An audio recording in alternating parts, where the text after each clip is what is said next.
Desember 1946, saat sebagian besar wilayah Indonesia sedang merayakan euforia kemerdekaan yang masih seumur jagung, sebuah awan gelap mulai bergeser menuju Celebes, atau yang kita kenal sebagai Sulawesi Selatan. Di sana, di tengah kesunyian fajar, ribuan nyawa tidak pernah menyangka bahwa nafas mereka akan berhenti di ujung telunjuk seorang pria. Seorang pria yang tidak butuh hakim, tidak butuh jaksa, dan tidak butuh bukti untuk mencabut nyawa seseorang.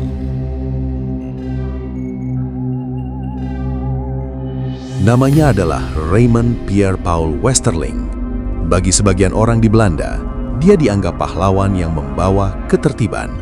Namun bagi rakyat Sulawesi, dia adalah iblis dalam balutan seragam militer. Operasi yang dia pimpin hanya berlangsung sekitar 12 minggu, tapi luka yang ditinggalkan menganga selama lebih dari 7 dekade. Hari ini, kita tidak hanya akan bicara soal angka 40.000 atau 3.000 korban. Kita akan masuk ke dalam kronologi menit demi menit, bagaimana satu orang bisa menebar teror yang begitu sistematis hingga mengubah wajah sejarah Indonesia selamanya. Mengapa dia begitu kejam? Dan benarkah dia melakukannya atas perintah rahasia dari pimpinan tertingginya? Selamat datang di redaksi lokal. Siapkan mental kalian, karena ini adalah kisah tentang pembantaian Westerling. Sebelum kita masuk ke kengerian di Sulawesi, kita harus mengenal siapa sutradara di balik semua ini. Raymond Westerling lahir di Istanbul, Turki, tahun 1919. Karena itulah dia dijuluki si Turki. Dia bukan tentara biasa yang belajar di barak konvensional. Dia dididik oleh pasukan komando Inggris di Skotlandia. Dia ahli dalam sabotase, bela diri tangan kosong, dan teknik perang urat syaraf.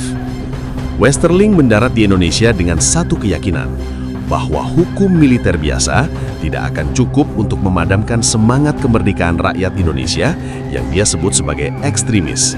Dia percaya pada satu prinsip, teror harus dilawan dengan teror yang lebih besar. Dia memimpin pasukan elit bernama DST.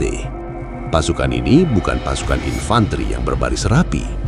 Mereka adalah mesin pembunuh yang dilatih untuk bergerak cepat, masuk ke jantung pertahanan lawan, dan menghilang. Ketika situasi di Sulawesi Selatan dianggap tidak terkendali oleh pemerintah Belanda, Westerling diberi kartu putih. Sebuah izin tidak tertulis untuk melakukan apapun demi memulihkan keamanan. Dan disinilah bencana itu dimulai. Westerling memiliki sebuah metode yang dia banggakan, yang dia sebut sebagai Standrecht atau hukum tembak di tempat. Mari kita bedah bagaimana operasi ini bekerja di lapangan, agar kalian bisa merasakan kengeriannya. Pola operasinya selalu sama. Pasukan DST akan mengepung sebuah desa pada pukul 3 atau 4 pagi. Saat penduduk masih terlelap, mereka akan didobrak pintunya dan digiring keluar ke sebuah lapangan terbuka.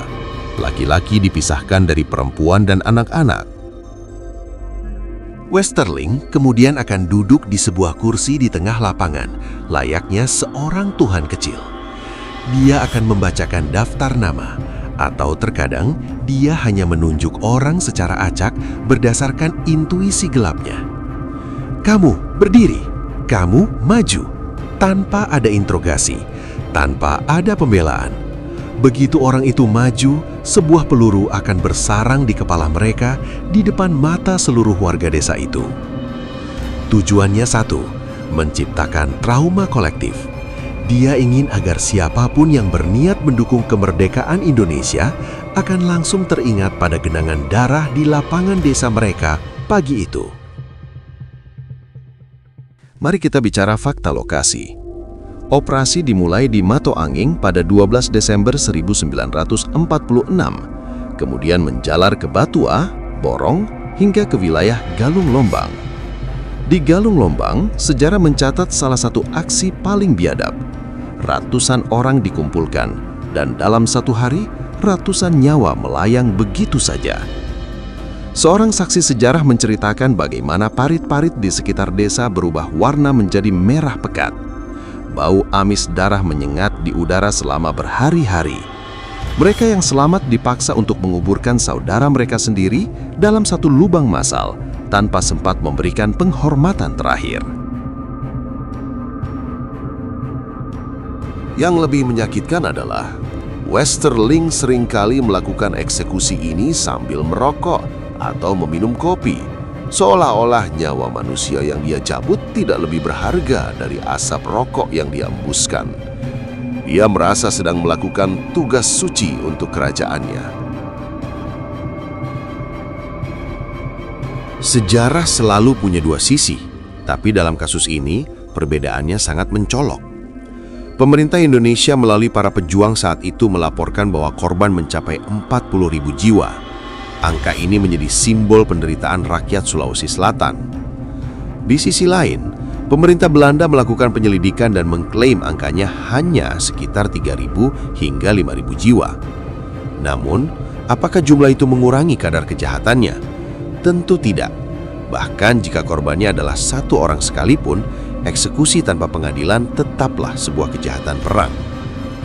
Banyak sejarawan berpendapat bahwa angka 40.000 adalah bentuk agitasi politik untuk menarik perhatian dunia internasional terhadap kekejaman Belanda.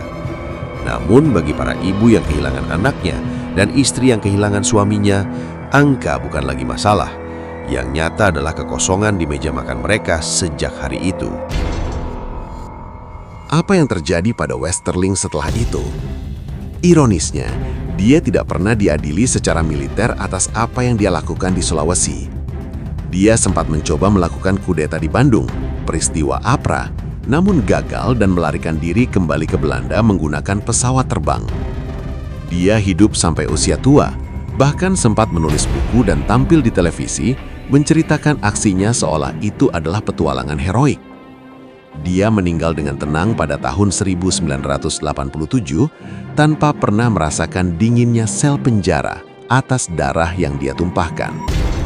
Baru pada tahun 2013, setelah perjuangan panjang dari para ahli waris korban dan aktivis hak asasi manusia, pemerintah Belanda secara resmi meminta maaf atas eksekusi massal tersebut.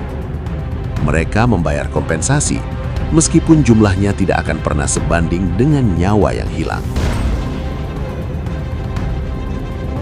Sejarah ini bukan untuk menebar kebencian, tapi agar kita tidak lupa bahwa kemerdekaan yang kita hirup hari ini dibayar dengan harga yang sangat mahal di tanah Sulawesi. Nama-nama mereka mungkin tidak semua tercatat di buku sejarah sekolah, tapi tanah Sulawesi akan selalu mengingat deru sepatu laras panjang itu. Bagaimana menurut kalian?